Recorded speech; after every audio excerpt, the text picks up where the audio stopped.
خوف کے بت توڑ کر ایک بھرپور جلسہ کیا، ساتھ ساتھ پوری پنجاب کی عوام کا اور اپنی پختونخوا کی عوام کا، کہ جنہوں نے ہمیشہ کی طرح یہ ثابت کیا کہ انشاءاللہ ہم غیرت مند لوگ ہیں اور ہم جو فیصلہ کرتے ہیں اپنی منزل تک پہنچ کے دکھاتے ہیں.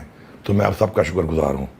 یہ جو کل جلسے کے اندر ایک سٹینڈرڈ ٹائم کے مطابق یہ جو حرکت کی ہے پنجاب حکومت نے، فارم 47 کی اس حکومت نے، میں اس کی بھرپور مذمت کرتا ہوں اور بتانا چاہتا ہوں کہ صرف پی ٹی وی کا جو ایک خبر نامہ ہے وہ سٹینڈرڈ ٹائم کے مطابق اس ملک میں دیکھا ہے ہم نے. اس ملک میں تو سٹینڈرڈ رولز بھی نہیں ہیں، اور اسی وجہ سے ہم یہ کہتے ہیں اور ہمارا مطالبہ ہے اور ہماری ایک تحریک ہے کہ 2 نہیں 1 پاکستان ہمیں چاہیے، اور 1 ریاست 2 دستور نامنظور. یہ ہماری تحریک ہے، کیونکہ ہم سمجھتے ہیں کہ اس ملک کے اندر 2 طرح کے قانون ہیں، کمزور کے لیے اور قانون ہے، طاقتور کے لیے اور ہے. اور انشاءاللہ ہم اپنی اس تحریک کو حاصل کرنے تک انشاءاللہ یہ تحریک جاری رکھیں گے. اور یہ جو جھوٹے بیانیے بنا کر میڈیا کے اوپر یہ بار بار باتیں کرتے ہیں، تو آپ قوم کو بیوقوف نہیں بنا سکتے. یہ جھوٹے بیانیے دے کر کہ جی راستے کھلے تھے، ہم نے راستے کھلے چھوڑے ہوئے تھے. 2 کلومیٹر تک آپ نے جلسہ گاہ کے ساتھ ایک باڑ لگائی ہوئی تھی تاکہ لوگ جلسہ گاہ کو ڈائریکٹ اپروچ نہ کر سکیں، اور گھوم کے پھرتے رہے. اور آپ نے ہر طرف کنٹینر لگا کے، اور آپ نے جو حرکت کی ہے، گھٹیا حرکت کی ہے، تو میرے خیال میں زیادہ بارش میں نہیں کرتا. اور 5:30 بجے میں کالا شاہ کاکو پہنچ کے لاہور کے اندر پیرا بیریئر کراس کر کے، اس کے بعد جو رکاوٹیں آپ نے ڈالی ہیں وہ سوشل میڈیا پہ ریکارڈ پہ ہیں. لیکن میں اس پہ بار یہ نہیں کرتا کہ کم ظرفوں سے امید کرنا ظرف کی میرے خیال میں فائدہ نہیں ہے اس کا. بہرحال اگر آپ اتنے ہی آپ جمہوری ہیں تو پھر مینار پاکستان میں اجازت دیتے یا دوبارہ دے دیں آپ، تاکہ پھر ہم آپ کو بتائیں کہ جلسہ کیا ہوتا ہے اور کس طرح ہوتا ہے. اور اس دور علاقے میں سارے لوگوں کو رکاوٹیں ڈالنے کے بعد جو پورا لاہور شہر موبلائز ہوا تھا، وہ سب قوم انشاءاللہ جانتی ہے. میں سلام پیش کرتا ہوں ساری عوام کو. اب میں ذرا نواز شریف صاحب آپ کی سیاست کے بارے میں بات کرتا ہوں. آپ کی سیاسی پیدائش آمریت کے گملے میں ہوئی ہے، اور آپ کی سیاسی پرورش بھی آمریت کے گملے میں ہوئی ہے. آپ نے اس ملک کا پیسہ لوٹا، بے انتہا لوٹا، اور آپ نے اس پیسے سے جو جائیدادیں بنائیں، جو فیکٹریاں لگائیں، جو ملیں لگائیں، جو بیرون ملک پراپرٹیاں خریدیں، اس کی پوری قوم گواہ بھی ہے اور پوری قوم جانتی بھی ہے. لیکن آپ کو بہت بڑی مبارکباد دیتا ہوں میں، مبارک ہو آپ کو. آپ کی بیٹی ماشاءاللہ آپ سے بھی 2 ہاتھ آگے ہے. اسی گملے کی پرورش میں اس نے آپ کے ریکارڈ توڑ دیے ہیں. اسی طرح شہباز شریف صاحب، بوٹ پالشی میں چیری بلاسم آپ کا نام رکھا گیا. لیکن آپ کے لیے ایک افسوسناک بات یہ ہے کہ آپ کی بھتیجی نے اس پالشی میں آپ کو بہت پیچھے چھوڑ دیا ہے. آپ اس کا مقابلہ نہیں کر سکتے. بوٹ بدل بھی جائیں، بوٹ جیسے بھی ہوں، جس کمپنی کے ہوں، لیکن آپ کی پالش کا معیار پیچھے رہ گیا ہے، کیونکہ آپ کی بھتیجی نے اس معیار کو بہت آگے بڑھا دیا ہے. اپنا معیار امپروو کریں اپنی بھتیجی کو بیٹ کرنے کے لیے. اور میں زرداری اور بلاول آپ کو یہ کہتا ہوں کہ بلاول، میں تمہاری غیرت جگانے کی کوشش کر رہا ہوں، جانتے ہوئے کہ تمہارے میں غیرت نہیں ہے.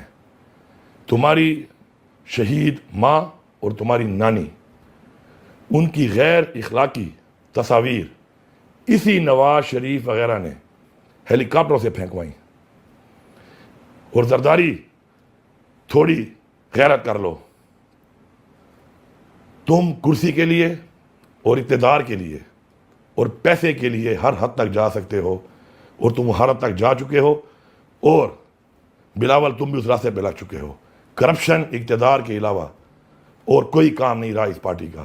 اور مل کے جو آج جمہوریت کے اوپر آپ ڈاکہ لگا رہے ہیں وہ بھی پوری قوم دیکھ رہی ہے. لیکن یاد رکھو، ہم تمہیں ڈاکہ نہیں مارنے دیں گے. اور جو پارٹیاں غیر آئینی اقدامات کے اندر حصہ بن رہی ہیں وہ یاد رکھیں کہ انشاءاللہ یہ عوام ان کو بتائے گی، جس طرح 8 فروری کو بتایا تھا کہ عوام جمہوریت کے ساتھ ہے، اپنے آئین کے ساتھ ہے، اور انشاءاللہ عمران خان کے ساتھ ہے. عمران خان نے ہمیں لا الہ الا اللہ کا مطلب سمجھایا. الحمدللہ ہمیں فخر ہے اس بات پہ کہ عمران خان نے اس قوم کو آزاد کرایا. اور یہ جو لوگ ہمارے ملک کو، ہماری قوم کو تاریکی میں دھکیل رہے ہیں، تو عمران خان نے جو تحریک کا آغاز کیا ان کے خلاف، آج پاکستان کا بچہ بچی، جوان مرد عورت بوڑھا بوڑھی ہر کوئی انشاءاللہ عمران خان کی اس بات کو سمجھ کر اس تحریک کا حصہ ہے اور انشاءاللہ حصہ رہے گا۔ عمران خان کو توشہ خانہ کے کیس میں قید کر کے آج 414 دن ہو چکے ہیں، اور اس توشہ خانہ کیس میں، اس جیلی کیسوں میں عمران خان نے لیگل طریقے سے وہ کام کیا ہے، لیکن وہی بات کہ ایک ریاست دو دستور، چونکہ قانون کی بالادستی نہیں ہے، تو آج عمران خان کو اندر ڈالا ہوا ہے غیر قانونی طور پر، اور جنہوں نے توشہ خانہ سے انلیگل طریقے سے گاڑیاں نکالی جس کی اجازت ہی نہیں ہے پاکستان قانون میں، وہ آج برجمان ہے ہمارے اوپر۔ تو یہ قوم غلام نہیں ہے، نہ ہم غلامی برداشت کریں گے۔ انشاءاللہ اپنے حق کے لیے ہم لڑیں گے، اپنے حق کے لیے انشاءاللہ ہم مریں گے۔ عدلیہ آزاد نہیں ہے۔ جب عدلیہ آزاد نہیں ہے، اور عدلیہ میں ججوں نے باقاعدہ طور پہ خط لکھا ہے، وہ آن ریکارڈ ہے کہ جی ہمیں پریشرائز کیا جاتا ہے، اس کے بعد کیا رہ گیا؟ ہم عدلیہ کے ساتھ ہیں، اور ہم گزارش کرتے ہیں کہ آپ نشاندہی کریں کہ آپ کو پریشرائز کون کر رہا ہے۔ ہم آپ کا ساتھ دیں گے، پوری قوم آپ کا ساتھ دے گی انشاءاللہ۔ ہم اپنی آزادی کی بات کرتے ہیں کیونکہ ہم نہ غلام پیدا ہوئے تھے اور نہ ہم غلامی برداشت کریں گے۔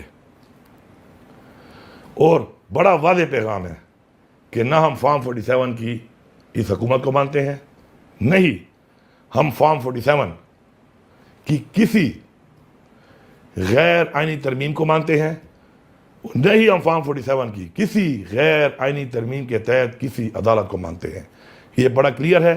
ہم آئین کے تحفظ کے لیے، ہم پاکستان میں قانون کی بالادستی کے لیے ہم کھڑے ہیں انشاءاللہ۔ اور یاد رکھیں، پاکستانیوں یاد رکھو، عمران خان کی رہائی تبھی ہوگی جب یہ عدلیہ آزاد ہوگی۔ تو جمعے کے دن، آنے والے جمعے پر انشاءاللہ پورے پاکستان کے ہر شہر میں انشاءاللہ ہم نکلیں گے، اور ہم پرامن طریقے سے پورے پاکستان کے ہر شہر میں، ہر گاؤں میں انشاءاللہ بھرپور طریقے سے اپنے آئین کا تحفظ، عدلیہ کی آزادی اور عمران خان کی رہائی کا مطالبہ کریں گے۔ اور اب یہ جو ہماری تحریک ہے یہ لمحہ بلمحہ جاری رہے گی۔ میں آپ سے یہ بات ضرور کرنا چاہوں گا کہ آج وہ وقت ہے کہ ہم نے اپنے آپ کو، اپنی آنے والی نسلوں کو آزاد کرنا ہے، یا ہم نے ان کو غلام بنانا ہے ان لوگوں کا جنہوں نے ہمارا پیسہ لوٹا، جنہوں نے ہمارے ملک کو اس حال میں پہنچایا۔ میں یہاں پہ واضح طور پہ تفصیل بتانا چاہتا ہوں۔ عمران خان کی حکومت تھی، اس وقت ملک کے حالات، ملک کی اکانومی، ملک میں روزگار، ملک میں بجلی، ملک میں گیس، ملک کے اندر روزگار کے حوالے سے اپرچونٹیز اور جو انویسٹمنٹس آ رہی تھیں وہ پوری قوم کے سامنے ہیں۔ اور آج مہنگائی کے حوالے سے، روزگار کے حوالے سے، بجلی کے حوالے سے، اکانومی کے حوالے سے جو حالات ہیں وہ بھی قوم کے سامنے ہیں۔ ایک بہترین چلتی ہوئی حکومت کو ایک سازش کے تحت گرا دیا گیا۔ اس کا فائدہ کس کو ہوا؟ جن کو فائدہ ہوا پوری قوم کے وہ سامنے ہیں، پہچانے ان چہروں کو۔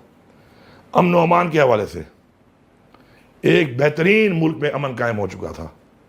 یہ جو باتیں کرتے ہیں پختونخوا کی کہ ہم نے تحریک انصاف کو ایک پرامن پختونخوا حوالے کیا تھا، ریکارڈ اٹھا لو، تاریخ دیکھ لو۔ اس سے پہلے جب یہاں پہ حکومتیں گزریں، جو آپریشن ہوئے، جب تحریک انصاف کی حکومت آئی تو کیا حالات تھے، لیکن ہماری حکومت آنے کے بعد یہاں پر بھی امن قائم ہوا، اور ساتھ ساتھ پورے پاکستان کے اندر عمران خان کی حکومت کا ٹینیور دیکھ لیں اور اس میں امن کے حالات دیکھ لیں، کیونکہ عمران خان نے کہا تھا کہ میں اپنی خارجہ پالیسی کا فیصلہ خود کروں گا، اور اسی اچھی اپنی خارجہ پالیسی جو پاکستان کے لیے تھی، اس کے فائدے کی وجہ سے ہمارے اندرونی اور بیرونی جو حالات تھے امن و امان کے حوالے سے ماشاءاللہ بالکل ٹھیک تھے۔ اب اگلے جلسے بھی ہم نے کرنے ہیں انشاءاللہ۔ آنے والی اتوار پہ میاں والی میں جلسہ ہوگا۔ میاں والی والوں تیار ہو جاؤ، انشاءاللہ میں آؤں گا، وہاں پر میں جلسہ کروں گا آپ لوگوں کے درمیان میں، اور بھرپور طریقے سے ہم ان کو بتائیں گے کہ جلسہ کیا ہوتا ہے انشاءاللہ۔